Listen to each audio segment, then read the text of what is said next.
Good morning, everyone. Oh, that's a good crowd. When you sit down the front here, you can't see what's behind you. Welcome to the climate change session at the UC Davis Noise and Emissions Symposium.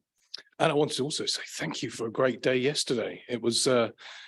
This conference always brings me new perspectives, and for me, that's where the value is, learning from each other and understanding where the challenges are and where the solutions are. So the theme of this conference is adapting for tomorrow, today. And I think we've actually got a session now that kind of fits the brief, which is good. We're going to be talking about things here that are here now and are coming over the horizon. So how do we fix those problems today so that we're fit for tomorrow? I would also like to say a big thank you to Rachel Burbidge from Eurocontrol and Eric Liu from Ramboll, who have been working with me to set up this panel. And the panel is going to be Philippe Masson from Airbus, who is an air traffic management expert, and he'll be talking about integrating climate change solutions.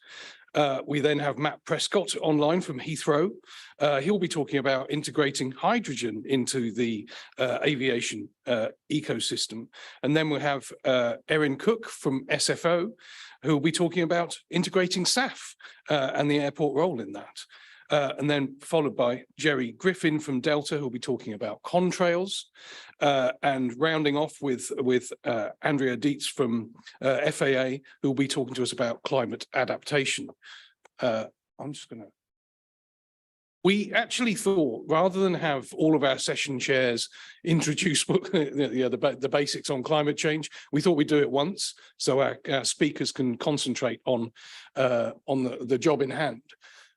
So clearly the consumption of fuel by aircraft emits greenhouse gases, CO2 and non-CO2, and the contribution of aviation to global human emissions of CO2 is around about 2.4%, or was cited in the Intergovernmental Panel on Climate Change. That's a tongue twister you don't want to start the day with. Their assessment report 6 in 2018. So we are responsible for 2.4% of all emissions in aviation. But worth noting that as other sectors of the global economy decarbonize, and they are decarbonizing, that number is likely to get more. And of course, with global air traffic demand forecast to grow, more flights will mean more emissions in a do-nothing scenario. And let's be clear, we're not in a do-nothing scenario. The panel today will tell you about the things that we are doing. And the industry has a very good track record in reducing its CO2 emissions and implementing challenging net zero carbon pathways. So here we will be not exploring the things that we've already done, but actually looking at novel approaches to reduce aviation's impact on climate change. And then more importantly, or as importantly, turning our focus to actually not what our impact on climate change is, but actually what climate change impacts are going to occur in the aviation sector. So with no further ado, I will introduce Philippe Masson. Philippe is from the Air Traffic Management and Rulemaking section of Airbus. His work there is all about the integration of new flying platforms into the airspace.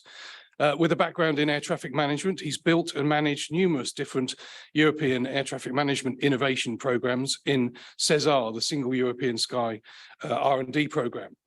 Philippe's going to tell us today about FellowFly, a project to optimize environmental benefits and smoothly integrate these benefits into today's operations. Can you join me in welcoming Philippe to the stage?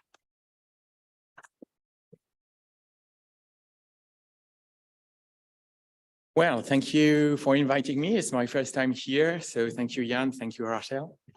It's a great opportunity for me to introduce this concept. So based on all the discussions we had yesterday about the impacts on that we have to do things. So here I'm here with one part of the solution. So we'll discuss that. So maybe but I can just try to wake you up with a question. Have you ever seen the migration birds over in the sky just flying? Do you know why they are flying in V shape? With aircrafts, with 100-ton birds, simply that. But I think you are not scared when you see those kind of flights in the sky. So that's what I want to do here now. So let's go. Maybe next slide, please. Oh, I have it. Okay. So the principle. Yes, you probably know because you're in aviation that each aircraft is generating two spirals of air named vortices. So here you can see with that. And we usually try to avoid that, of course. For example, many people are here from airports, so you are some separation of the aircraft to avoid having the aircraft falling into the vortices. Here, it's exactly the opposite. We are trying to see how we can benefit from that energy to save fuel and emissions. So in fact, those two vortices are rotating movements. And when you're bringing, like on the picture, very close to that region where there is this vortex, you can feel an updraft and then reduce the thrust of the aircraft and therefore save fuel and so in fact we started to experience two big birds and flown manually, completely manually with flight test pilots, and so we had very incredible rates of savings depending on the position the follower aircraft was, because of course most of the time you can't see those vortices. So after a lot of campaigns of flight tests, now we know that we can target 5% of fuel of full trip fuel savings. So and it's more dedicated to long haul flights because we have to spend some aircraft together and compensate that on a second time by the long flights in the formation. Okay, so just to continue.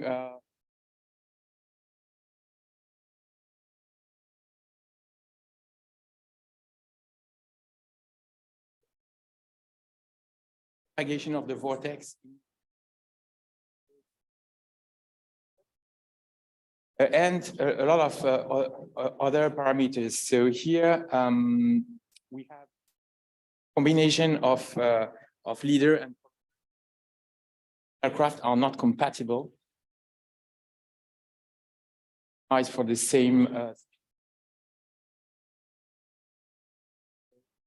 have some compatibility between the aircraft, which is not only linked to the type of aircraft, but as well with it.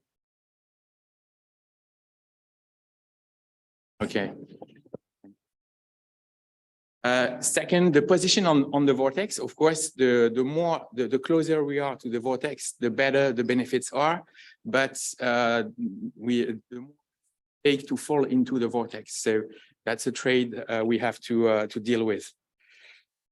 Formation losses. Of course, I just introduced that already. You need to burn some fuel to bring the aircraft together. So we have to take that into account, of course. And time information, of course, the more we save. So what we have developed is, of course, an automatic system on the follower aircraft, because we cannot ask a pilot to fly manually something he don't see hours. So we developed an experimental automatic positioning that can anticipate where the vortex itself, close to that vortex to benefit, save 5%, but still being in So that is based on a separation of 1.5 nautical miles. It's the distance where the vortex is quite stable and where we can acquire some data from the leader aircraft sufficiently in advance to be able to anticipate. And of course, we have had to develop some dedicated our first flight trial. So I have a first video just for you to have some nice pictures to figure out how we this proximity of the other aircraft in the cockpit. So maybe we can launch the first. Just 1 minute, so it goes fast. In the product Airbus.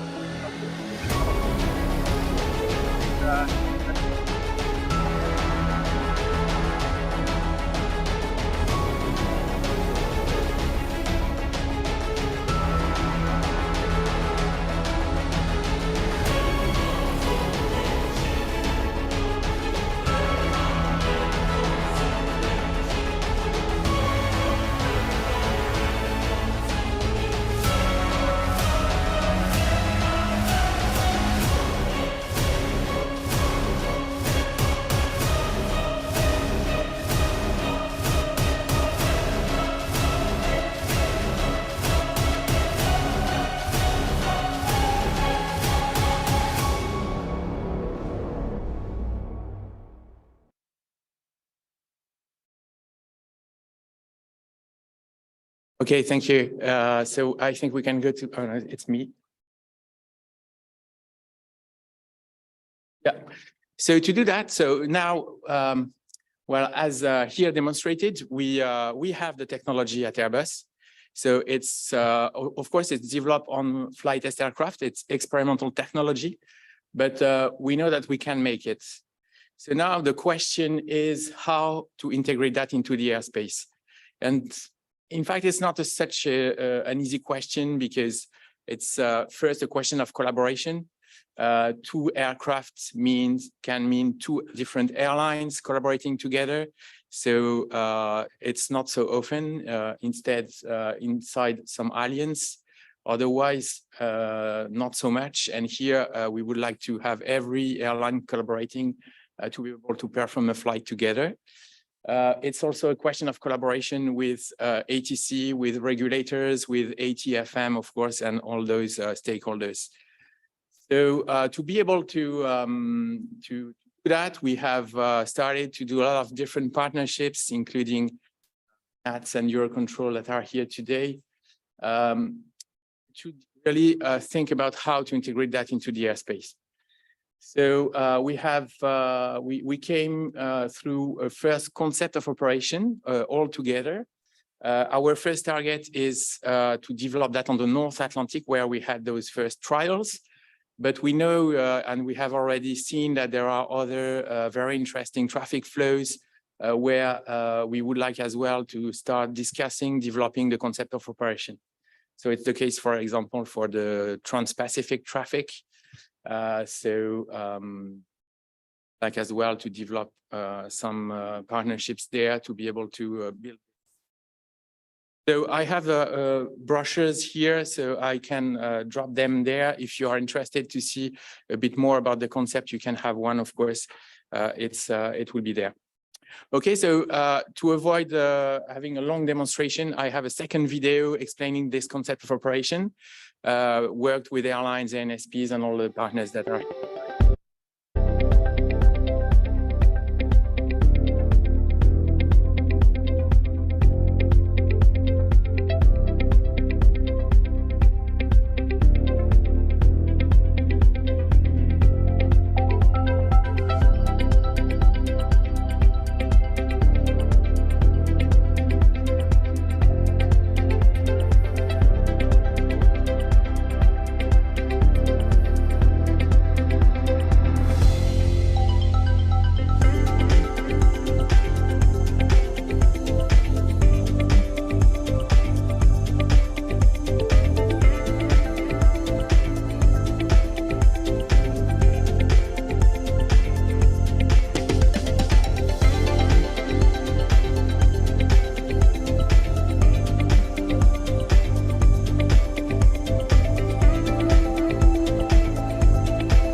Well, now that we have this first version of the concept of operation you've seen, we are trying to develop some partnerships with airlines, with the NSPs to try to develop that and refine these ConOps to be able really to introduce that. So we have, of course, first this North Atlantic where we have already several projects running at the moment to develop that.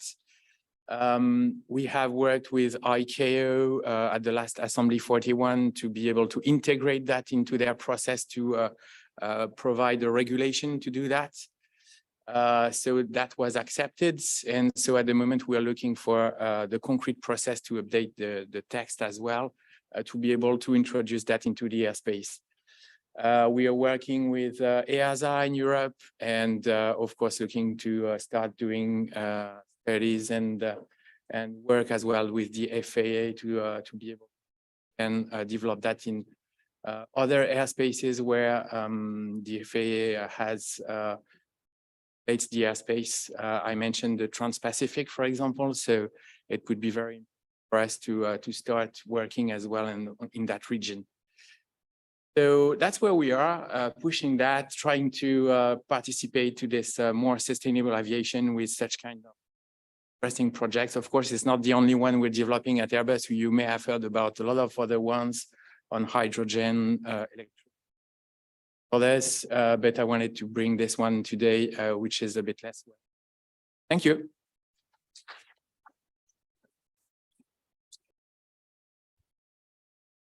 Thank you very much, Philippe, for this really interesting and inspiring presentation. It's a fabulous project and it was really good to learn about it. We've had lots of good questions coming in already on Slido, so just a reminder to keep sending them, please, for all of our presenters, and then we will have a Q&A at the end of the presentations. So our next presenter is Matt Prescott from Heathrow. Matt, are you online there? Hi there. Yes, I'm here. Can you hear me okay? We can hear you loud and clear. Good afternoon. Thank you for joining us today. So Matt is head of carbon strategy at London Heathrow, where he's responsible for its net zero plan and works with colleagues from across the airport and wider sector to deliver solutions to aviation carbonisation.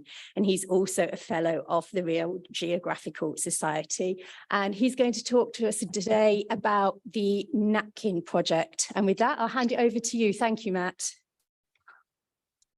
Brilliant. Thank you very much. And thanks for the introduction, also for inviting me to participate in this session, which looks absolutely fantastic.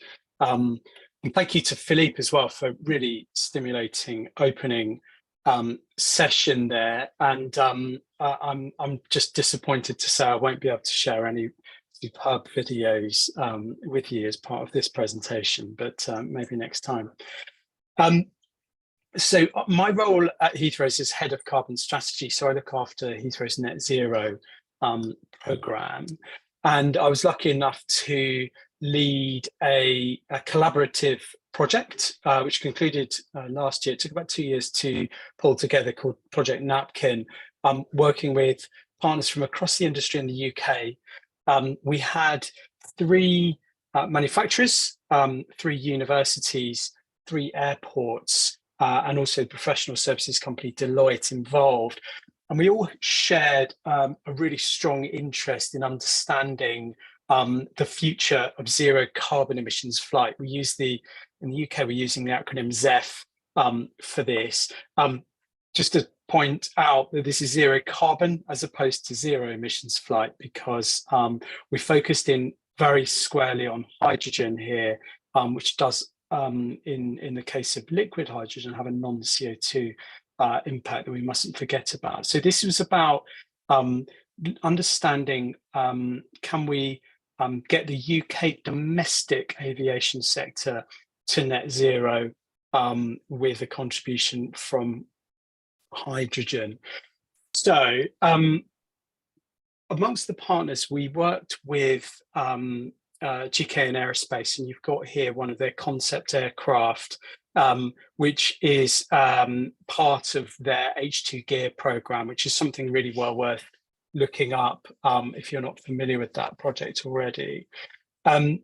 What we had at the heart of this project was and sorry about the fidelity of the graphic here. We had a model which University College London produced called the airline behaviour model. And what this does is it fundamentally predicts the uptake of hydrogen for propulsion on any given sector according to a whole set of inputs that we supplied into an overarching model. The headline from this is what it shows is that if we have a sufficiently low price for hydrogen supply, that for UK domestic air travel, the fuel has the ability to potentially almost completely outcompete fossil kerosene on a total cost of operation basis. This was a really interesting finding, and what it suggests is that the importance of national infrastructure enabling green hydrogen at the scale and at the price that is required by the market could actually have a really transformative effect on the market. And of course, albeit that the UK domestic geography was necessary for the study, it's clearly apparent that some of the distances that we're looking at here, for instance, from London to Edinburgh, are much longer than some of the routes into continental Europe from the southeast of England. So this same model has an application at that international scale, but we did want to limit the study to the UK market. Now, what this graphic is showing on the right-hand side is where fossil kerosene is the grey, and the yellow through to dark blue colours there are some of the concept aircraft that were developed for the purposes of the study. What it's showing is as you moved from the top left to the bottom right of these charts, the penetration of hydrogen in the, for aircraft movements in the market is actually displacing kerosene almost completely, as you can see there. So what this tells us is that for planning purposes, for policy planning purposes, a focus on bringing the costs down is critically important. And actually, policy instruments like the air passenger duty that we have in the UK, if exempted for zero carbon emissions flights, could have a transformative effect on the degree of take-up. So we took a what we call a 5A's approach to assessing the challenge, and this was done on the basis of the conversations that kicked the project off. And fundamentally, it was between manufacturers and airports in the first instance. So essentially, the dialogue went from a manufacturer point of view. It was really helpful to understand what the constraints are in the rest of the system, so particularly airports, but also airspace, critically, understanding what those constraints are within which they're designing concept aircraft. And then from the point of view of the airport and other actors in the system, it's extremely helpful to understand what technology is coming down the track. So this symbiosis of understanding really helpful in order to build a picture of what the future market would look like. As it happens, the concept aircraft that were developed for the project were designed to conform to existing airspace constraints. But within that package of work, we were able to actually analyze some of the noise impacts as well. And the overall picture from that was that there would be pretty limited noise benefit. But as you see in the model, greater penetration of hydrogen aircraft, given a consistent number of air traffic movements, there's a modest improvement in the noise signature. One of the other aspects of the project that we focused on was understanding what passenger expectations would be. So one of the surveys that we completed for the project essentially established that for approximately half of respondents, they would be prepared to engage with a more environmentally friendly experience, but with accepting only limited reductions in the overall passenger experience. So they would, for instance, accept a longer flight time in exchange for a lower carbon flight. That was an interesting finding. So we worked through 3 case studies to really bring some focus to the project. The smaller aircraft were modelled by Cranfield Aerospace Solutions, who are planning to retrofit currently a Britten Norman Islander for the purposes of short island hopping routes, potentially in Scotland, other locations as well. These aircraft are expected to come into operation commercially within the space of 2 to 3 years. And actually the importance of delivering these retrofits is largely around the learning in terms of R&D. Huge amount of considerations for airports in particular in preparing infrastructure, and particularly around compliance, some of the drier issues that need to be understood. So albeit that these aircraft represent a small percentage of the overall movements, the learning opportunity is absolutely enormous. And moving up through into, and this is one of GKN's clean sheet 40-seaters, moving up to the clean sheets, there was clearly a very big lag in terms of timelines. So albeit that the estimate of timelines wasn't an output from the model, the period with which we would expect, to elapse before these aircraft are available in the market is such that the learning benefits of those small initial aircraft, it really is significant. It was also a consideration whether to retrofit or deliver clean sheets for these size of aircraft. And the project team were pretty consistent in concluding that the additional 1 or 2 years penalty to move directly to clean sheet was a big advantage, because the clean sheet aircraft would be much easier to design to deliver the performance that would be most competitive in the market. And as you can see in the statistics on this page, the potential in a mid scenario was for these aircraft to outcompete the incumbent conventional aircraft on about 50% of routes. And then as we move up to the largest aircraft that were used within this study, these were 90-seat aircraft, we see that actually the volume of hydrogen required to support now potentially quite significant penetration in the market is such that airport infrastructure becomes a significant consideration. Now, the picture here is very much of truck-based delivery being viable in the initial phases, precisely because entry into service and the rate of fleet renewal in the early period will be relatively insignificant.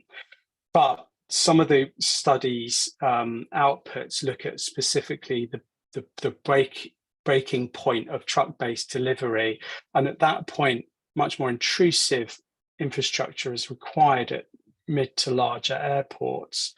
This is expensive, but the critical point about it is it takes a long time in the planning system and through master planning, through delivery, in order to bring about. And therefore, there's a significant risk that if airports don't start to prepare for the introduction of hydrogen flight pretty much in the near term, that actually the delays in the development of the market could potentially be more attributable to airport infrastructure and ground infrastructure than the aircraft themselves. And just as a reference point, the aircraft in the so-called napkin fleet, this gives you a sense of range across the US market, so you can get a feel for what the 90-seater would be capable of at the outer periphery there. And then just to move forward to some conclusions in a moment, this is just a little bit more on the airport infrastructure. On the left-hand side there, this is London City Airport, relationship between hydrogen and traditional fossil kerosene movements out to 2050. There are 3 scenarios presented there. The light green are the hydrogen movements. So you can see a pretty high degree of penetration towards 2050. And at 2050 itself, in the upside scenario, half or more than half of movements from London City Airport, which is an important regional hub, would convert to hydrogen under favourable scenarios. And those scenarios would be, as I described, low cost for the supply of hydrogen itself. The top right-hand chart there shows the point at which delivery by road would become difficult or impossible. So we see that from about 2040 for very large airports, some kind of storage, quite likely liquefaction and parallel hydrant-based delivery for very large airports will become necessary. So that's a very significant and long-term investment horizon.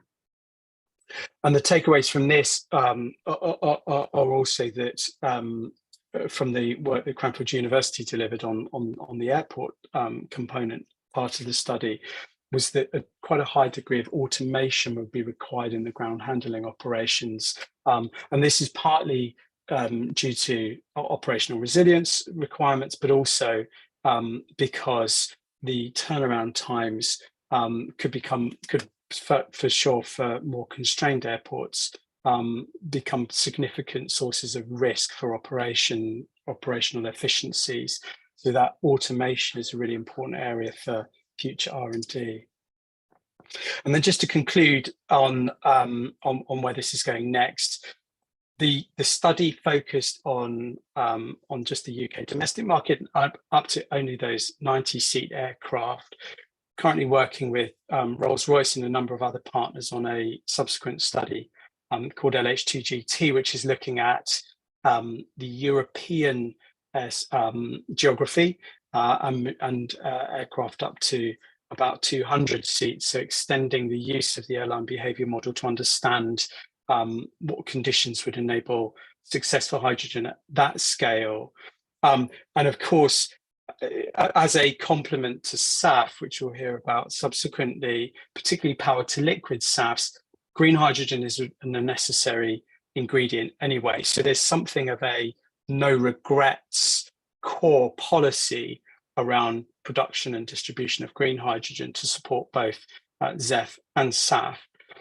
This issue of collaboration internationally is essential because particularly some of the new technology that will be required, particularly around ground handling and some of the fuel systems, needs to be consistent. We can't have a mobile phone charger situation where we need different solutions for different geographies.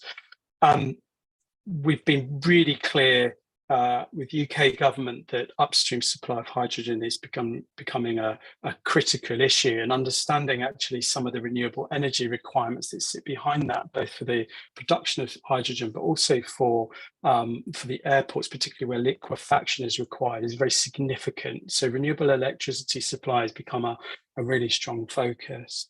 And overall, the need for us to develop further R&D projects through this decade to really understand precisely how the different actors in the sector need to prepare for hydrogen is clearly still very much there. So we welcome an increasing number of studies that bring more data. And just finally to say that all of the research is available online that sits behind this study. So it's not just the top line summary and report, but you can delve down into some of the supporting evidence and information that some of the academic partners pulled together on the website.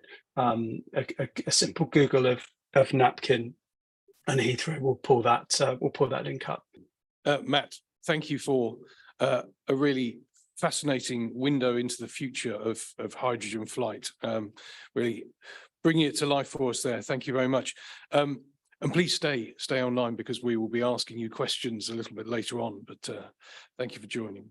I'm delighted now to introduce Erin Cook, the Sustainability Director. In fact, the first Sustainability Director for San Francisco International Airport. She works as the Sustainability Director, Zero Energy and Resilient Outcomes Committee Chair, and Sustainable Aviation Fuel Working Group Co-Chair. Erin's work at San Francisco has cut its greenhouse gas emissions by 41%, operationalized its first zero net energy building, and banned plastic foodware and water bottles at the airport. Erin serves on the board of directors of the Institute of Sustainable Infrastructure and is the co-chair of the ACI North America International Working Group, SAF Task Group, and also on the ACI World Environmental Standing Committee. Formerly, City of Cupertino's first sustainability manager and deputy city manager, drafting and activating the city's first climate action plan. Erin was also a member of the climate planning teams at the Conservation Law Foundation, Goddard Institute of Space Studies, and National Park Service. Erin, you're a very, very busy person, so I'm delighted. I'm delighted to welcome you to the stage to talk about your work at San Francisco Airport. Thank you.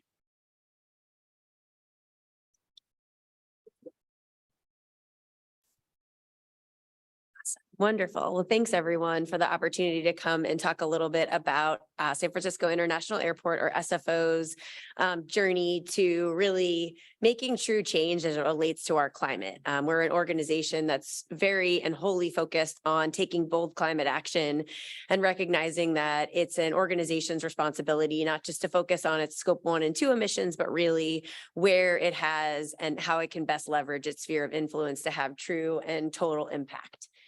So I'll just walk through a couple of activities, knowing that probably most of you are very interested in more of our scope 3 puzzle. But this for us is also really the journey towards, when we say scope 3, sustainable aviation fuel. Airports are in an interesting position in North America in that we're government agencies.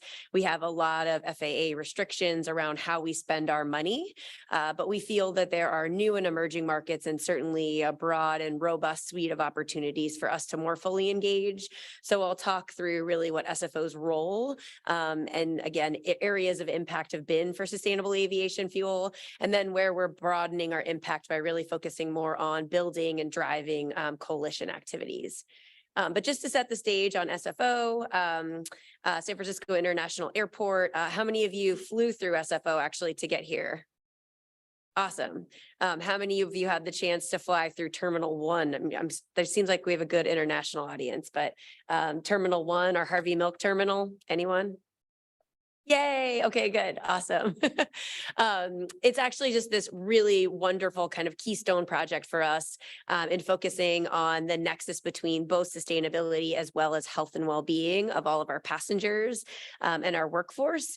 That's really the direction SFO is going and driving in that when we work on climate change and mitigating our greenhouse gas emissions, there are all these amazing co-benefits that relate to improved air quality, certainly again, kind of health and fitness of the folks that we really look to safeguard as they journey through our terminal. So, wow, I need to update this slide. Pre-COVID, we received about 58 million passengers, just to give you some context on the scale, certainly smaller than a Heathrow. We're big fans of our Heathrow partners, and their impact and scale certainly is a good driver for us. We actually have about 20 million square feet of facilities. We've done a great deal of work in constructing and growing our portfolio of buildings during actually COVID. Many of those buildings, including Terminal 1, came online. And then, generally, if we look at, again, sphere of influence, that scope 3 impact, who else do we represent and who else do we really support in our organization? We have about over 40 airlines that come through and have to adhere to the airport's own contract or lease and use agreements, and then about 140 concessionaires. So those food and beverage partners that we work with on the things like the water bottle ban. Generally, we say we have about a 5,000 acre campus, but about half of it is already underwater, and that is due to sea level rise, climate change, and also just having a interesting expanse into our waters that surround our campus, the kind of 7 miles that are dotted on that boundary of the bay. And because of that climate impact, we're really focusing on not only just mitigation, but also resilience and adaptation. Very quickly, just a broad overview of our program. We've evolved like many organizations, I would say, in terms of the level of sophistication and maybe more of those key performance indicators, the drivers that we are focused on in achieving our sustainability objectives. We started very broad, adopting our industry standards, mostly around triple bottom line, social, environmental, and economic impact. And then we set a bolder ambition. We had this really wonderful working group that came together to set our airports, we called BHAGs, big, hairy, audacious goals. Some of you call them moonshots. There are lots of fun little titles out there, but we stuck with BHAGs. And for us, that was really about the initial idea and concept of getting to zero. So our organization really indoctrinated that within our 000 goals in a strategic plan that we set out in 2016. Those 000 goals are targeted by 2030. So zero net energy, zero carbon, and zero waste, as well as really, again, continuing on the nexus and the benefits of water balancing as well as health and wellness along the way. Those I would like to recognize are about 2 decades prior to what our broader industry has set as their ambition. We actually worked with ACI World and our Environmental Standing Committee to develop a playbook to net zero for our industry, for airports worldwide, and really coach that along the process to get ACI to adopt a net zero goal. But again, that's only 2050. And what I always like to emphasize is, the Intergovernmental Panel on Climate Change has already told us that for many years already now, we have to get to peak emissions by 2025. So 2050 is 25 years too late. Even SFO's goals are 5 years too late. So we're really trying to figure out how we make exponential progress, because now is the time to do that. One way that we feel we can do that is by at least setting the right KPIs. So that's what's shown on this bottom row. We've gone, again, this is our most recent strategic plan into really figuring out within the 3-year window or the 5-year window of a strategic plan, what can we accomplish to make major headway into meeting our goals. And the way that we share that headway is on an annual basis. The airport produces a zero annual report, or a ZAR, that's really focused on elevating the accountability of our work and the transparency of our progress to all of our airport partners, so those airlines, concessionaires, but all of the broader industry. This can be found online. Actually, we have an update that was just published this year and didn't make my slide deck due to the timing. And then just again, really focusing on, as we look at our net zero carbon pathway, that's really for us, all of the things we're really working on figuring out how to institutionalize more through a carbon lens. So our energy improvements as we go from fossil fuels to electricity actually are all a win for the airport. We have 100% renewable greenhouse gas emissions free energy. So our fund balance in scope 2 is 0. But our zero carbon pathway is reasonably straightforward. We have to get all of the natural gas out of our buildings, all of the fossil fuels out of our fleets. We're not unlike really major cities and airports globally, same portfolio. But we also feel that it's incredibly critical that we focus beyond just what the airport is doing in scope 1 and 2 under our operational control onto what is within our scope 3, our spheres of influence, as I said at the get-go. And for that reason, it's really why we're focusing on scope 3. So if you look at kind of the tiny little sliver of scope 1 emissions, it's 0.5% of the total impact of the airport. Aircraft full flight. So now our airport carbon accreditation takes into account full flight, not just landing and takeoff and taxiing as it once did. It's looking at all flights to total or final destination. And so when we just actually reforecast based upon those new methodologies, it grew our scope 3 impact just from aircraft from 1 million metric tons of CO2 to 11 million metric tons of CO2. So that's about triple the total scope 1 impacts of, say, an Alaska airline. So quite significant. So for that reason, it's why we've really been hyper-focused on sustainable aviation fuel and what we can do to support our airlines in making this transition. So what's shown here is a graphic you probably see usually from an international perspective. We've looked to do really this forecasting for ourselves from a California perspective, because we feel that California has tremendous leadership as it relates to climate change, really bold ambitions in terms of goal setting, but also an incredible powerhouse in our California Air Resources Board, which really has set the tone and the tenor for most of the other fossil fuel transitions throughout the country, whether it's setting clean vehicle standards for our light duty vehicles, now having an advanced clean trucking rule to really get electric vehicles within the medium and heavy duty size on our roads, banning all of the fossil fuels that we're going to use in light duty vehicles. So banning basically anything that's non-electric after 2035. And they've actually been doing this within sustainable aviation fuel as well. So in 2019, the California Air Resources Board created the low carbon fuel standards opt-in inclusion of sustainable aviation fuel, which has really made California the market for sustainable aviation fuel investment. However, we're now actually getting outpaced by other states. There are new tax incentives that are coming online in Illinois. We're seeing actually something similar coming in online also within Seattle. And we want to make sure that SAF itself can be a net driver for the emission reductions that we've set in our state. Without that, we won't be able to meet our carbon reduction targets because, as probably everyone in this room knows, realistically, as all of our other forms of emissions are able to fully decarbonize, i.e. move to all electric, so our buildings can go all electric. SFO went from 1 to we now have 13 all electric buildings. Our light duty, medium duty, and heavy duty vehicles, that on-road transportation can also fully electrify, and we have pathways to do that.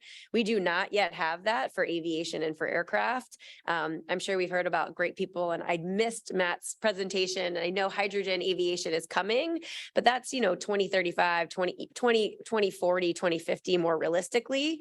We need to get carbon out of our airplanes, and the best way to do that is for sustainable aviation fuel. So we're really working to align what our California state progress looks like to what our contribution can be to meeting the SAF Grand Challenge target, and then also figuring out what California's role and percentage of that ambition can be. So we think generally if we're targeting 3 billion gallons, 1 billion gallons should be coming to California. We've been doing that by really socializing and showing what an airport's role can be in sustainable aviation fuel. So SFO actually launched a working group in 2018 to essentially adopt a goal for sustainable aviation fuel. We didn't know if it was possible, but we actually know now that it's probable, and we'll be meeting our 5% target by next year. So 5% of our 1 billion gallons will be sustainable aviation fuel. But we did that by working with all of our airlines, our conventional fuel suppliers, pipeline operators, and then the sustainable aviation fuel producers that we know we're going to need to really build up and help grow the amount of fuel that's coming on campus. We drafted a sustainable aviation fuel feasibility study that looked at what was the supply chain barriers, the infrastructure barriers, and then also what would be the financial incentives that we really need in order to ensure that sustainable aviation fuel can lead, can grow, can commercialize, and can scale in California to serve our home market, but also certainly SFO. And shown here are now some of our suppliers and partners. This is just a quick snapshot of what our SAF study showed us. Actually, we think the greatest benefit of doing this was really socializing and building out some logistics and really gap analyzing on behalf of our suppliers, again, and those pipeline operators, what we needed for on-site storage, for blending, and for really creating the transportation nexus to where the fuel would ultimately come into the pipeline and then come over to SFO from across the bay. As you can see, and I'm sorry, I don't think there's a pointer. Oh yeah, here. It's too far. Oh, here. As you can see, basically, this is not going to work. I'm just going to point to everyone around the room. The majority of our supply infrastructure is really coming from the East Bay. So right now, all of our fuel at SFO is being barged in, delivered to Selby, and then basically piped into our manifold that's across the bay, run by Kinder Morgan. This is a model, and certainly what our DOE colleagues and other airports, major airports that already have pipeline pathways to deliver the fuel, are working to really grow sustainable aviation fuel volumes. We don't want the fueling infrastructure on our site. It doesn't make sense for us to blend it.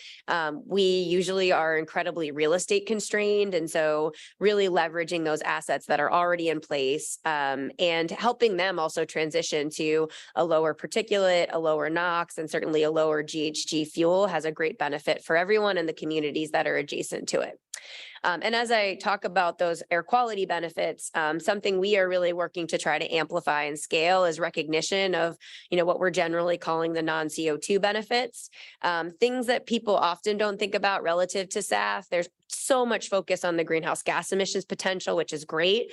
But because sustainable aviation fuel has the ability to reduce SOx and particulate matter by about 80%, we think it's an important source reduction opportunity for the airport. We're already doing a lot of filtering, and this is actually showing what our air filtration process looks like within our buildings.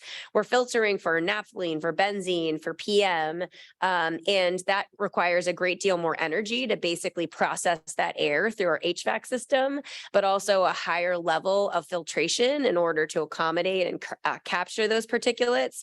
We think we're going to start seeing the benefits of uplifting that SAF at the combustion point by making dramatic improvements within that air quality and potentially saving us from a facilities perspective. We're also really working to socialize these benefits to our customers. It's amazing to me how few people actually know what sustainable aviation fuel really is.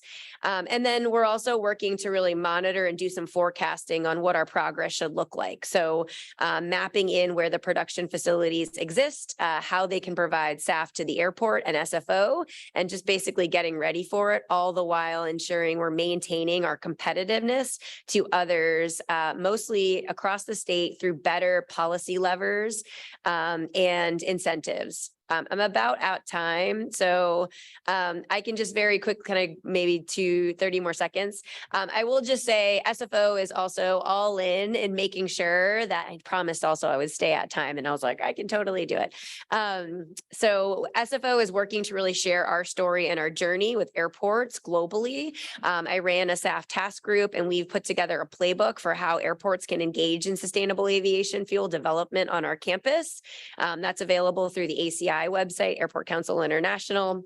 And now we're also lastly, and most importantly, really trying to basically harness those air quality benefits by contemplating and lobbying and ideally advocating for change so that there can be new markets where airports are able to buy the non-CO2 benefits on behalf of our community. So those air quality, the SOx and the PM benefits that we're already obligated to buy through Title V, we all have air permits that essentially say that every stationary source of combustion or gensets, we have to buy air quality offsets for or improvements. Why are we doing that out of sector? Why can't we do that within the aviation sector and buy sustainable aviation fuel investments? That's something we lobby for through a new policy, AB 1322, if anyone's heard of it. It went through all the way through the California legislature, adopted unanimously, and then it was vetoed by our governor. So we are working with the governor now to figure out what the pathway to create new incentive mechanisms really look like. And we think we have great scientific research actually that's being led here out of UC Davis to look at what the air quality improvements are, model them relative to renewable diesel so that hopefully we can create incentives so that finally SAF can outcompete RD in the incentive market, which it can't today.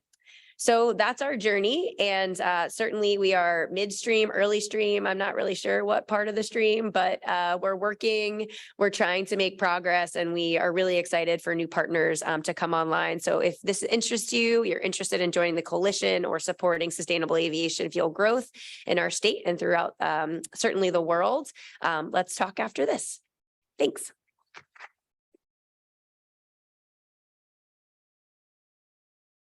So thank you, Erin, for a really inspiring presentation on the great work that's being done on SFO on sustainability challenges, and really great to hear how airports can be a part of integrating SAF into the aviation system. So please keep the Slido questions coming. We're getting lots of good ones that we'll tackle at the end of the presentations. Now we're moving on to our next presenter. So Erin spoke at the end of her presentation about non-CO2 as in local air quality. Our next presentation is going to look at non-CO2 from a different perspective, that of contrails. So our presenter is Jerry Griffin. He's the general manager at Delta Airlines and a member of Delta's global sustainability team. And he oversees the development and execution of the company's sustainability strategy.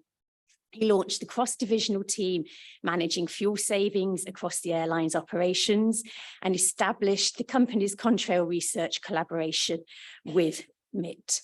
So MIT would be a better way of saying it, wouldn't it? So thank you very much, Jerry, and over to you. So thank you for having me and having Delta present here. Apologies, I can't be in there in person today, but really wish I was. I would always love coming to California. So the other thing I want to say before I kick this off is, just give some thanks to MIT's Lab for Aviation and the Environment. So Stephen Barrett, Florian Alrogan, Sebastian Eastham, Vincent Meyer, and there's several others. But, I say that at first because the research that's been done in this space has been critical for us understanding this. And, I think it's, it says something that this conference is being hosted at UC Davis, right, who provides a lot of research. So wanted to start with that. Thank you. And we'll get into the presentation here. So let me pull up my presentation here. Get this into full screen mode for us. So I want to talk about contrails. So there is a long research history around contrails, but there's a lot of growing attention on it because of various reasons around greater recognition as an impact on climate. So what I want to talk to you all about today is really just to answer a number of questions, and we'll try to do this all in 15 minutes or less. We could have an hour-long, 2-hour-long, 3-hour-long discussion on all these topics, but I just really want to get the basics out there. So what we'll learn today: what are contrails? Then why do we care about them? Then how do we measure their environmental impact? And we'll talk about the solutions that exist for managing that impact. And then I want to share a little bit about what Delta is doing. I also want to point out there are several other groups across the aviation industry working on this. Philippe, as an example, we had a great conversation about a week ago where we traded feedback on this presentation itself, because he and Airbus have done work in this space. So really collaborative environment behind the scenes, even if we might not be releasing everything publicly every day. But the contrail space is growing rapidly. So just get into it. What are contrails? So contrails are short for a condensation trail. So you all have seen these. Most of you are probably aviation geeks and love aviation, and you love seeing those clouds because they tell you an airplane's overhead.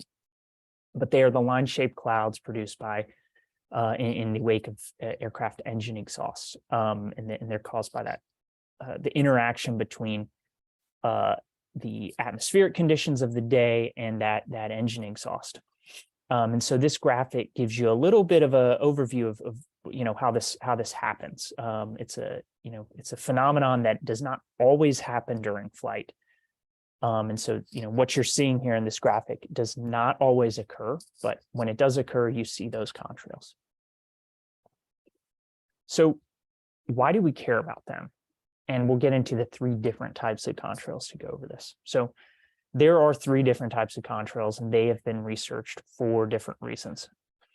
So early interest in this area was from militaries. So when we started flying a lot of aircraft for military purposes, we realized that you had a line that pointed exactly to where your aircraft was. And so the research in this space goes back a very long time into how these things form. And there's really, that research was in those 3 different areas: short-lived, persistent non-spreading, and persistent contrails. Today's research is really focused on environmental impact. So, well understood relatively how contrails form, and that was that early research. Now we're looking at environmental impact. So we talk about these types of contrails. The definitions speak to themselves, but let's just make it clear. Short-lived. These are the contrails that form and then rapidly dissipate, and you don't see them within a matter of, let's call it, seconds to minutes behind the aircraft. Then there are persistent non-spreading contrails. So it's a line-shaped cloud, but it stays very thin. And that thinness and thickness matters, as we'll talk about in a little bit. But this last one is persistent spreading contrails. So these are the ones we most care about for environmental impact, because these contrails actually start to mimic a cirrus cloud, and often we'll call them, an artificial cloud deck or artificial cirrus cloud or man-made cirrus cloud. And in many cases, if you looked up in the sky without having looked at as many pictures of contrails as I have, you might not even notice that you're looking at a contrail. You'll just think to yourself, wow, there's a lot of kind of somewhat line-shaped cirrus clouds in the sky. But the research in the space indicates that those persistent spreading contrails could be a large portion of aviation's contribution to climate warming. So why do we care about them, right? These contrails have a radiative forcing effect that can be warming or cooling based on ambient conditions of the day, right? So, quick tutorial in climate science and climate warming and cooling. Really the mechanism that we're talking about is whether it's CO2, whether it's contrails or other emissions, right? Is that thing we're looking at, in this case contrails, is it reflecting heat? Is it reflecting the sun's radiation, or is it holding in the Earth's heat? And so depending on the time of the day, the conditions that exist, you get complex interactions. The simplest way to put it is on this left-hand side of the chart. In the daytime, if you form a contrail, you have a good chance, it kind of depends what's happening, but you have a good chance of reflecting more solar radiation than you let in, which would cause a bit of a cooling effect. At night, when the sun is on the other side of the Earth, the only thing that contrail is going to do is create a nice little warm blanket for the Earth and reflect that thermal radiation back down to the Earth's surface. We'll get into the modeling around all this, but research today says, the net effect, when you look at all the times that contrails form, you try to model that out, is that you get a net warming impact from contrails, but there's a lot of uncertainty which we'll talk about in a moment. So how do we measure their impact? And this is going to start to point at some of the numbers we'll get to later, but a lot of this has to be modeled, right? We don't, we don't have cameras and sensors all over, cameras all over the earth and sensors throughout the sky to say, to detect and observe every single contrail that's forming. So what we have to do is take the observations we can, of which there are a lot, and make some assumptions based on the weather data we get, the observations of contrails, and make some assumptions about those interactions. And that's what's modeled out. And we basically take those observations and say, if these contrails are forming according to these models, this is the net impact that we think there will be on the environment. And that's often called this radiative forcing effect. So going into measurement, and now we'll get a little bit more to the point of how large this impact. Like I said, in practice, this measurement relies on modeling and is dependent on a lot of parameters that are up for debate or being actively researched. As a result, estimates of contrails warming impact vary widely based on some of the assumptions there. But when you start to look at all the research, and this was pulled from a paper Lee et al. Apologies, I didn't have the source written down here. But we could get into detail about which studies to use and how these have an impact. But long story short, you see this this chart here tries to compare contrails, carbon dioxide, and then have a net aviation impact here. And it's saying, where is the impact on warming coming from aviation? And what you see here is that contrails could be very large, but there's a large uncertainty band around that. CO2 is very large, but we understand that pretty well. We have a very good, we have a good estimate of how much warming impact CO2 has. But folks talk about this uncertainty. The item I want to point out here is, even if contrails is at the lowest end of this uncertainty band, that's still quite positive, quite large in terms of aviation's total impact. So what does that push the industry to do? It's to work and focus on understanding this better, getting better measurements, thinking about how contrails could be avoided. And that's where a lot of the rest of this presentation we'll get into. But why does all that uncertainty exist? It has to do with these models. Do we, how accurate or how well do our models tell us where and when contrails are forming?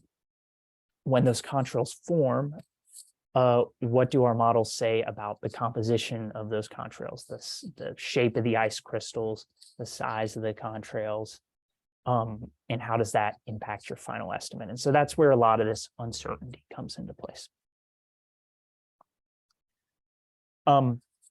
So what solutions exist for this? So I show this little bit of a complicated slide here, which shows sort of temperature conditions in the atmosphere and then relative humidity conditions in the atmosphere on the y-axis, temperature on the x-axis. So persistent contrails, the ones we care about, form in sufficiently humid and sufficiently cold conditions. And the reason for this chart is to say this is a relatively small area, right? And so they only form around 14% of the time in cruise. So the goal would be, could we avoid those areas, right? Or could we do something with the aircraft to avoid contrails? And so this is a quick overview of the solutions that exist in this space. Thoughts that switching fuels could help. So fuels with lower soot emissions or different exhaust characteristics might help with contrail formation. Active area of research, I think, would not make any bold claims about any specific fuels at this point. Engine modifications could help because you're changing the exhaust output. Again, active area of research. Convoying, so what Philippe talked about a little earlier, that could reduce the impact of contrails because your planes are now flying in a line, and so you don't have two different contrails. You really just have one if they're going to form a contrail. And the fourth one, which is where Delta has been doing research with MIT is deviation. This is one that's become very popular in some news articles and such lately because of the fact that, with the previous three solutions, those may only help reduce contrails. Deviation could help you avoid a large portion of all contrails out there today, the contrails that are forming. So let's talk about deviation a little bit more. We talked about where contrails form, where persistent contrails form as being these ice supersaturated regions where it's sufficiently cold and sufficiently humid. Those regions tend to be horizontally very wide, talk about 100 miles wide, that type of width, but vertically very thin, on the order of 1,000 to 4,000 feet in depth. And so if you put together some basic models around where contrails form, you quickly come to a theory that says you could avoid a lot of these contrail forming regions with a minimal amount of fuel burn, less than 5% system-wide fuel burn increase to avoid all contrails, which could be a large portion of aviation's impact on climate change.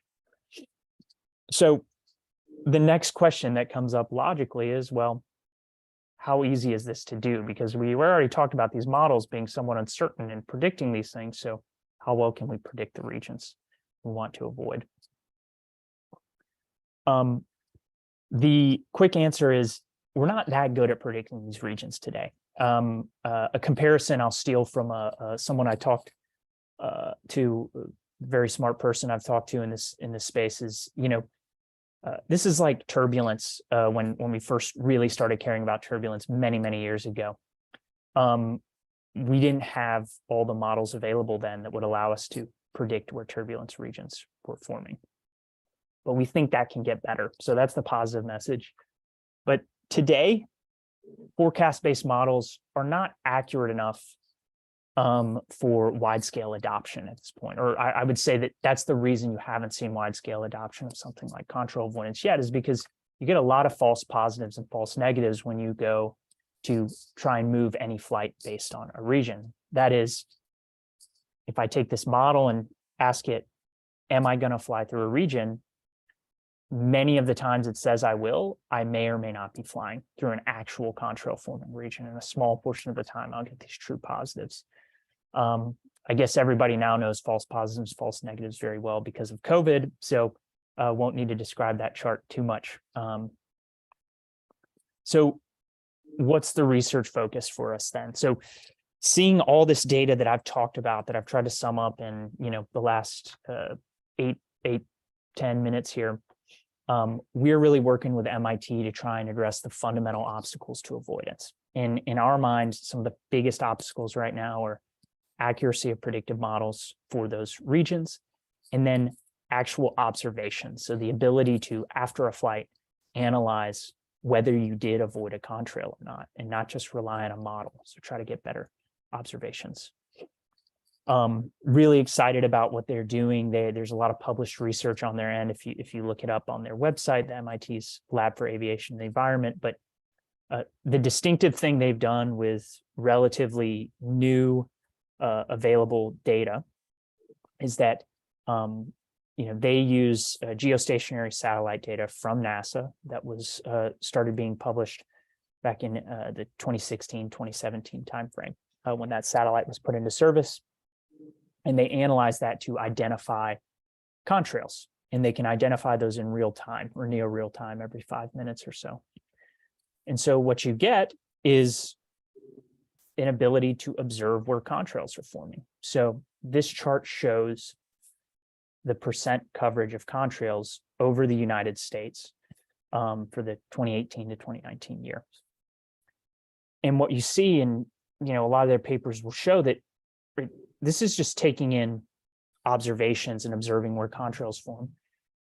Very good insight into the fact that you can use geostationary satellites to identify contrails, which is completely new to be able to see contrails at this kind of scope and scale in real time. And so we're trying to leverage this data to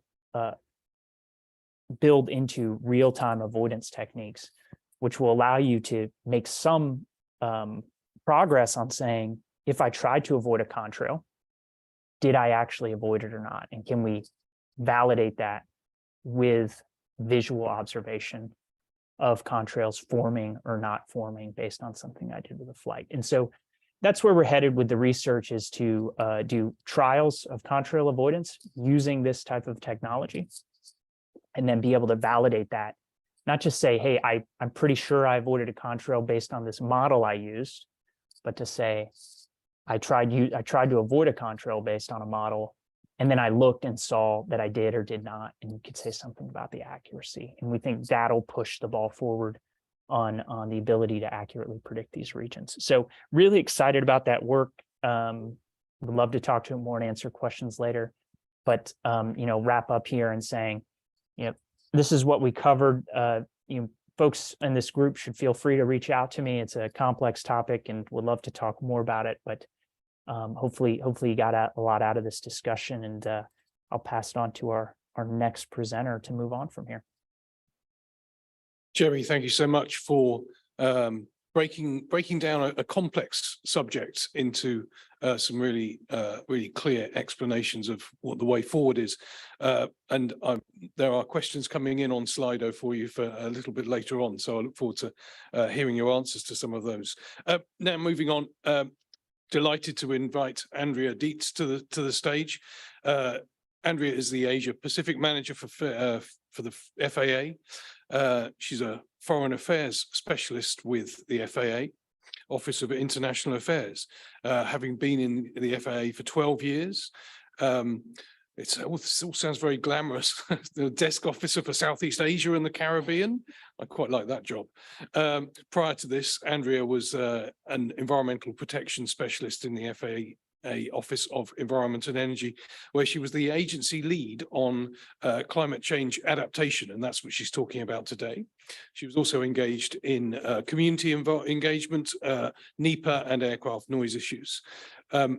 Andrea co-leads the climate adaptation work within the ICAO Cape Working Group 2, which has published numerous climate adaptation synthesis reports and guidance material on aviation climate change, vulnerability, risk assessment, and adaptation measures. Thank you, Andrea, for coming up to talk to us about climate adaptation.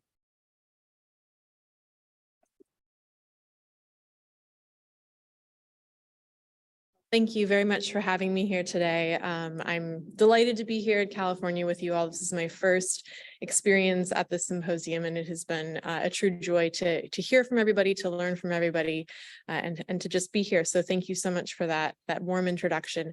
So as Ian mentioned, I am going to be talking about climate change adaptation, strengthening resilience to climate change impacts on aviation.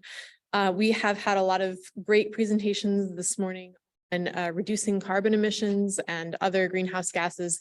And of course, that is incredibly important. But also, as I believe Aaron noted, there are impacts already facing the aviation sector today. So considering how we are adapting and making sure that aviation as a whole is resilient to the changes that are very important.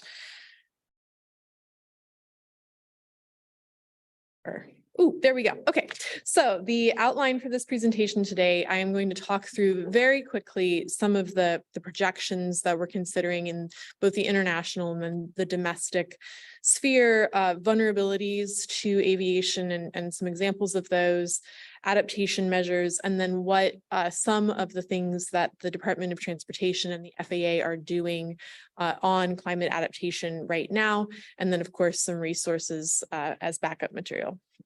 So projections on climate adaptation, I think everybody is very familiar with sea level rise. One of the other things that we are looking at in aviation is average and extreme temperatures, also increased intensity and frequency of storms, changes in precipitation, changes in icing, desertification, which is the general sort of drying of an environment, and then changes in biodiversity. So the reason that these are important for aviation is that all of them individually can have impacts on the various different components of the sector, from the airlines that are operating around the world to the airports that are in a fixed location and subject to just whatever the environment may bring to them, and to the air navigation service providers that are trying to manage the traffic, as well as, of course, the manufacturers and everybody else that may be involved in aviation. So when we look at something like changes in biodiversity, you might say, well, why would that have an impact on aviation? For an airport that's just sitting, and can't move, if you start to see a change in the migratory bird patterns that are coming in, that could have a huge impact. Even something as changes in the different types of plant life that are growing in an area can attract different types of wildlife, which can have huge impacts. And then something like the increased average and extreme temperatures, for the operators, you can have challenges with load lift capability and require either longer runways for takeoff, or reduced weight, or changing your operations to operate when the temperatures aren't as high, whether that is a seasonal change or a change on the day to operate, rather than at noon, operate earlier or later in the day when the sun isn't bright. The chart that you see here is from the ICAO climate risk assessment document. This is not a unique chart to ICAO. I'm sure that many of you have seen something like this in various publications. It's just looking at the likelihood that something might happen, and then taking a look at the consequence of whether that event actually takes place. What would that consequence be? And then those two items together is your risk. So if something is a really low likelihood to happen, but has a significant consequence if it does, your risk ends up somewhat higher. And the converse is true as well. Which leads us to the examples of vulnerabilities. As we are talking about the different climate change impacts, we of course, the first thing that comes up are the delays and cancellations. As I mentioned, there are changes to the frequency of storms. While we can't attribute any one storm at this point to climate change specifically, we do know that storms generally are becoming more strong and more frequent. And when that happens, there may be greater delays and cancellations. There may be needs to reroute aircraft based on where storms are located. There can also be damage to infrastructure, and this can come from storms, it can come from sea level rise, it can come from temperatures. All kinds of damage is possible. Temporary or permanent water inundation is a significant thing that in the United States we're looking at, but also is a global problem. As I mentioned already, with the load lift reduction capabilities, with the increased temperatures on extreme high heat days, also drainage capacity, that would be more for something at an airport or for other, like air navigation service providers that have infrastructure that is fixed and needs to stay dry. And then, as I mentioned, changes in wildlife patterns can also be a vulnerability for aviation. And the graphic you're seeing here is the snowfall analysis from this past year. I think everybody that was here in the United States is very well aware that we had record snowfall.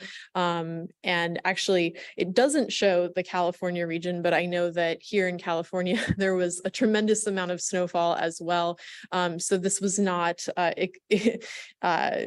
exclusive to those dates that are limited there and that region. And I should have put a California picture there, so apologies for that. So adaptation measures. When we're talking about climate change adaptation, it's important to remember that there's no one size fits all. So whether you are an air navigation service provider, a regulator, if you're an airport or an airline or a manufacturer, there's not going to just be a playbook that you can take off the shelf and say, okay, great, here's my adaptation plan. This is all the things we have to do. Check the box, we're good. It needs to be tailored to your specific situation and the vulnerabilities that you are facing based on that risk. So looking at the likelihood and then the consequence, and then creating something that actually addresses what you may be facing long term. It can include both infrastructure and operational changes, and this is going to depend a lot on who is actually doing the work and what the impacts may be to the organization. Adaptation measures can vary in cost and complexity. I think that especially when we're talking in the international arena, there's a lot of misconception that you need to have, you know, $1 billion budget and a team of researchers that are available to do any work. And that's great if you have that. And certainly the larger the budget, the more people you have working on this issue, the more complex you can get. But there are things that even a small organization or airport can take on that go a long way to helping. And again, it's all about taking a look at where risks are and addressing vulnerabilities. That's sort of that targeted area, so that especially if you're dealing with a situation with limited resources, limited people, that you are spending those resources wisely. And then again, the other thing about climate adaptation is that it has to be periodically reviewed. Just like there's no book that you can pull off the shelf and check all those boxes. You also can't just come up with a plan and say, okay, great, this is what it is, walk away from it and never look back. Because as we all know, the climate is changing. The projections are changing all the time based on the different emission scenarios that we're projecting into the future. Things will look very different in the next 20, 30, 50 years from what they look like now. And we can estimate what that may be. And as we're planning for it, we can be planning for whatever the best scenario is that fits the risk and vulnerabilities that your organization is facing. But you also have to go back and reevaluate and see, okay, well, how did this line up? Are we more or less in line with what we were expecting? Do we need to change something? Is this actually working? Is it not working? And then make those changes so that it stays fresh. So that is the adaptation measure slides. I do want to talk about some of the things that DOT and FAA are doing. As you heard from my bio, I'm not in the Office of Environment and Energy. I'm in our Office of International Affairs. So I'm dealing with this at much more of an international level, working with our international partners, predominantly through ICAO, but also in some situations more bilaterally. At the DOT FAA domestic level, though, there is a lot of work going on. I think it's no surprise to this group that this is a priority area for the current administration.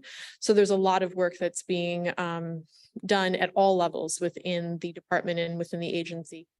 So one of the things that FAA is doing, led through our Office of Environment and Energy, is determining the critical infrastructure that FAA has. We have over 10,000 assets that are across the United States, US territories, and also in some international locations, which means that we have a huge range of both assets that we would determine critical, and also assets that are in a variety of locations, from small islands to the Alaskan mountains. And so the different impacts that FAA infrastructure is facing has this huge range. And so as part of the work that our Office of Environment and Energy is doing, they are looking at all of these assets, determining what is most critical, and then coming up with the list of those vulnerabilities where those risks may be, so that they can prioritize action as needed moving forward. Other things that FAA is doing is a lot of research in this area. And this is spread across not only our Office of Environment and Energy, but also our Office of Airports and NextGen. So these are just some examples of the research. There's a lot of research that FAA does that could have gone on this slide or could tie into climate adaptation in some way. But the Airport Resilience Analysis Framework is one thing that our Office of Airports is working on. And that is going to help prioritize where vulnerabilities may be and how things can move forward. Again, I am not the expert on that project, but I'm happy to connect anybody with the folks who are. In our Office of NextGen, they're doing research on terminal area icing weather information. And that graphic there, which I unfortunately cannot explain to you, is from a report that they recently put out. And then the other things that FAA is looking at is our future planning. So as we are identifying vulnerabilities, as we are identifying the risks and beginning to prioritize the things that matter to the agency most, we are looking at the incorporation of different materials, designs, processes to strengthen resilience. And again, this is for FAA infrastructure. It's very specific to those 10,000 assets that I mentioned. Contractual language changes to make sure that things continue to move forward in the more resilient way. And then, as I mentioned, development of new processes specifically to address climate adaptation. And that work there under the future plans is being led also through our Office of Environment and Energy. So as I mentioned at the beginning of the presentation, I wanted to also just share some resources with you that are specific to this topic. At the USG level, you may be familiar with the National Climate Assessment. The 4th National Climate Assessment is the one that's currently out right now. It was developed a few years ago. The 5th National Climate Assessment is in development. This is something that the FAA is involved in. I reviewed it. Some of our folks in Office of Environment and Energy reviewed it, and it's going to be published, I think, sometime later this year, but I'm not 100% sure on that.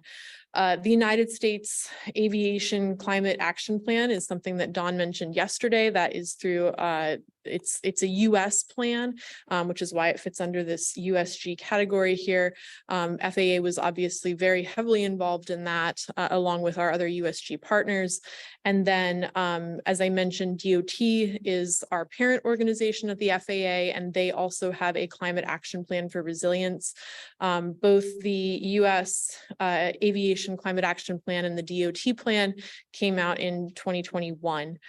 In the bio, you heard that I co-lead some work actually with Rachel through ICAO CAPE, and there are some resources there for you as well. The first is the 2018 Climate Adaptation Synthesis, which is the first synthesis that ICAO produced on this topic. We are currently in the process of updating the synthesis, which will be out in a few years.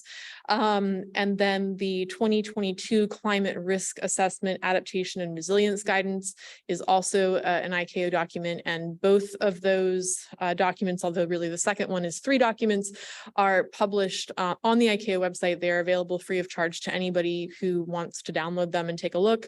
And then we've already mentioned the IPCC. The sixth assessment report is currently available, and that was released over a span of years, with the synthesis report being the most recent release of that document. So I know I am over time. Thank you so much, everybody. And if anybody has any questions, comments, feel free to reach out to me. And like I said, I'm happy to connect you with the folks that are the experts on things in these slides that I'm not an expert on back home. So thank you.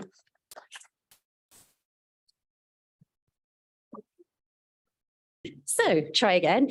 Thank you, Andrea, for that great overview of the impacts of climate change for the aviation sector and airports and what we can do about it. We thank you to all of our presenters for a great session. We apologize because we realize we are a little bit over time, but as we've had such good questions coming in on Slido, we did just want to take a little bit of extra time to at least ask one question each to all of our presenters. So the first question, do you want? Yeah. So here we go. First question.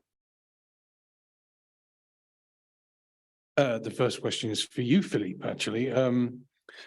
How do aircraft transition from this en route formation to the terminal environment in the fellow fly scenario?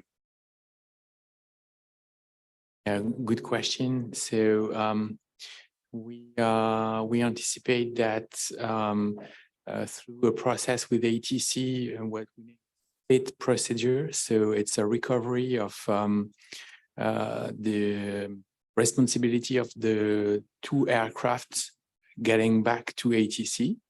Then by just reaching a different flight level, they can be just managed as two separate aircraft. And then after that split point, do their final way to their airport as usual.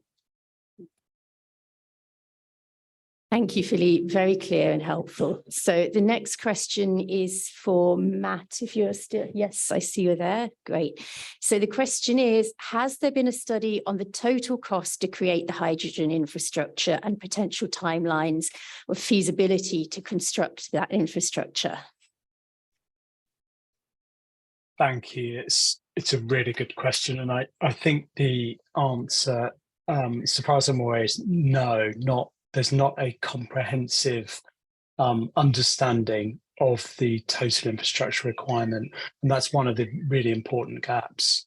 And it is slightly chicken and egg because it's important for us to model the extent to which hydrogen will play a role in the market in order to size the infrastructure in the right way. What we do have is a number of nations have produced essentially industrial strategies for hydrogen. So you can look at, for instance, the French, German, UK markets as good examples have all produced national plans for hydrogen infrastructure. But there's still a lack of understanding about the total power requirement required upstream. The requirement at airports needs to be right-sized to the market. And actually, one of the other issues is that, as I mentioned, the international interoperability of the technology also needs to be established. So there are lots of studies out there. No one has stitched together that I'm aware of that kind of total view of cost. And this is going to be really important in determining the merits of power to liquid SAFs and direct burn liquid hydrogen for different contexts. Thank you, Matt. Clearly more research needed there. Erin, great question for you. About half your reduction in emissions forecasted for 2050 is expected from carbon capture and sequestration and carbon offsets. Can you say more about them? Thank you, whoever spent a good amount of time digging into our greenhouse gas emission inventory. By 2030, we're actually projecting that about 92% of our emissions will be not removed, but offset, I guess removed, yeah, because we'll be using an all electric central plant, all electric buildings, and then all electric fleet vehicles. Our air train and many fleet vehicles are already electrified. Really the carbon fund balance for us comes from operationalizing that new central plant that's undergoing environmental review right now. So what we are planning on doing is very simply, yes, absolutely looking at carbon removals, some upstream, some on site. But also I laugh because I think generally there needs to be a wild transformation in the way that we do greenhouse gas emissions accounting to not just include the sources of emissions, but also embodied carbon. And I'm hoping that we can start to take better advantage of embodied carbon. Our airport, for example, already really focuses on the embodied carbon in the main materials that we use in construction, so concrete and steel. We use carbon sequestered concrete already within our major surfaces, not including runways, but sidewalks and roadway repairs and things. And we don't get any carbon benefit from that in terms of our balance sheet because of the greenhouse gas emissions protocol. So I also think that there will be this kind of transition to us recognizing embodied carbon and that being part of that scope 1 offset. Thank you. Again, a very clear answer and very ambitious and forward thinking. Great to hear. Okay, so a question for Jerry. It's on contrail avoidance. Are there any low-hanging fruit with aircraft requesting alternate altitudes based on observations from previous aircraft? Difficult to answer, because I think the person might be referring to, say, the way we do turbulence, right? Like crowdsourcing responses from pilots who are observing contrails in real time. Short answer is maybe. I think the lowest hanging fruit is actually from some of the geostationary satellite imagery work that's being done. Some might argue that it's low hanging fruit to just use these forecast models and accept a pretty low level of accuracy. But in terms of something where we'd be able to do an activity and feel highly confident that we avoided a contrail on a single deviation of a flight, we're not there yet in terms of low-hanging fruit. But, you know, I could see the technology developing very well over the next 5 to 10 years, if what we're seeing so far in the research is promising. 5 years really, or less. So excited for what we're doing. I wish I could share more. I would love to show you some of the tools, but I don't want any of our PhD students or postdocs we're working with having their research poached. So hoping that'll be we'll be able to share more in the coming months and years. Thank you, Jerry. Yeah, we don't want research being poached, absolutely. But in due course, maybe you come back and tell us a bit more as the story emerges. I think it is a fascinating area. Yeah, and just another point there. Our research agreement is open source. So the technology and tools that we'll develop will be open sourced. So the goal is to get it out there as soon as possible. So I'd be excited to share that when the time is right. That's great, showing real leadership in the non-CO2 area. Well done. Andrea, and clearly the FAA has a huge amount of expertise and intellectual property in the area of climate adaptation. Is there anything you can do to support airports who want to implement climate adaptation measures? Yeah, absolutely. So again, I'm not the airport expert here. I'm happy to connect folks to the people that back home that are. But there are a variety of things. The FAA does have grants, the AIP grants, the Airport Improvement Program, and those are available. And some of the funding, some projects may qualify under that. Also, it's a little bit more sidestep, I suppose, but through and I should have mentioned it on the list of resources, but through the Transportation Research Board Airport Cooperative Research Program, there is a lot of work that's already been published that FAA has been involved in as a liaison to that work, and that has specific information in there on climate change, adaptation, resilience. There's different toolkits, that kind of thing. So that's also out there and available. But I think that the best answer I can give for you today is that if there is a specific question from somebody here in the room or from, I guess, online, if you want to just ask me or exchange information, I'm happy to connect you with our folks in the Office of Airports who can give you a more robust answer to that question. Thank you, Andrea. This is certainly an area where we're going to have to put more and more focus in the years ahead. So great to hear about the resources that are available. So we're going to bring it to an end there. We'd like to thank the audience and the organisers for their indulgence of letting us have that little bit of extra time. Appreciated. There are lots more questions there, but our presenters will be around for a little while if you want to engage with them personally. And on behalf of myself and Ian, a huge thank you to all of our presenters today for their really interesting and informative presentations. Okay.